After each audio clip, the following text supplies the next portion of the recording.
Hi, welcome to Wilton Town Talks. I'm Liam, And I'm Jack. and we're talking to Deputy Chief Cipolla in the police station, and we have some questions for him. So, we heard that the police station is being rebuilt, so could you give us an update about that? Yeah, first, thank you for having me. I'm excited to do this with you guys today.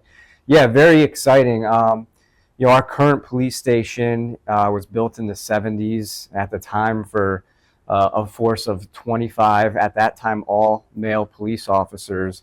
And obviously, over the years, our force has grown. If we're full staff, we have 45 officers, male and female. And we've really just outgrew the space. So we were really happy that a couple of years ago we had the community support and got the funding to build a new police department, and that construction started really in this past spring, and it's really been amazing to see and watch because it's right in front of our current building, starting with the foundation, and the steel starts going up, and now they're at the point of putting up some interior walls, so we really get to see that space that's really going to be twice the size of our current building, a modern facility, and somewhere for the members of the Wilton Police Department beyond my career to grow and continue to provide the public safety services to the town of Wilton. That's awesome. What do you, as police, want to tell us, the youth, about just the whole town, pretty much? So first and foremost, I've completed my 19th year here in Wilton, so I'm into my 20th, which is crazy to think about. I always equate everything to going to school. Like I did 12 years of school and then 4 years of undergrad, did my master's later on, but that's 16 years, and I've been doing this longer than that. So it's hard to wrap my head around. I've seen the town change quite a bit, but in terms of the youth, through that 19 years, I mean, being safe on the roads when you become of age to drive and get there behind a motor vehicle, limiting distractions, going the speed limit. The majority of what we deal with in the town of Wilton is surrounded around motor vehicle, whether it's crashes or enforcement of the motor vehicle laws. So being safe in that respect, especially your guys' demographic, when you get your license and you first get out there behind the wheel, really, limiting those distractions and being safe as you operate that vehicle. That's awesome. And social media is now a big role in our lives. And is there any tips to stay safe on social media?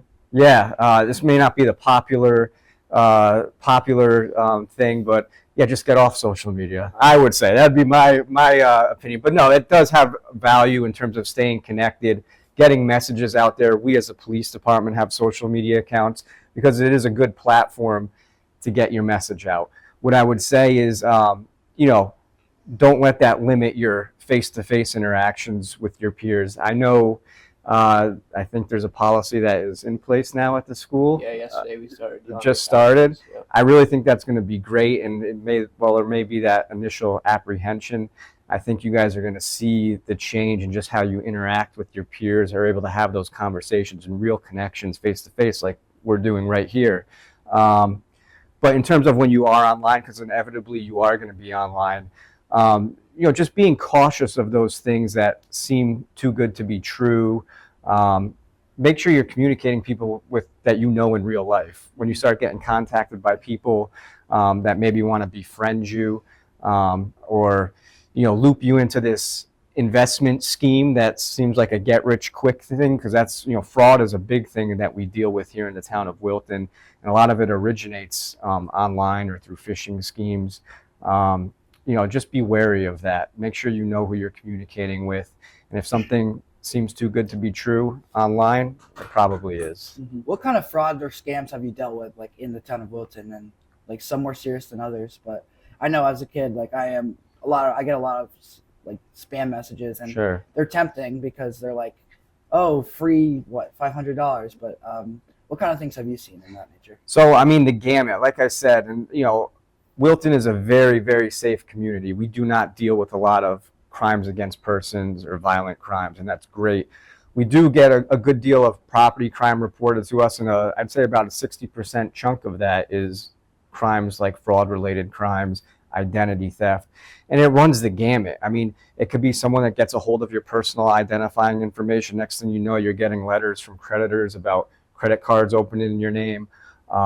It could be falling prey to something online where, hey, if it's like a get rich quick scheme, like if you allow me to use your bank account, I'll give you a few $100s. And usually in those situations, the bad actors are passing fraud or counterfeit checks through your account and cashing them out because you've given them access to your account for a couple $100, but now you've become complicit in that scam and they have access to your bank account credentials.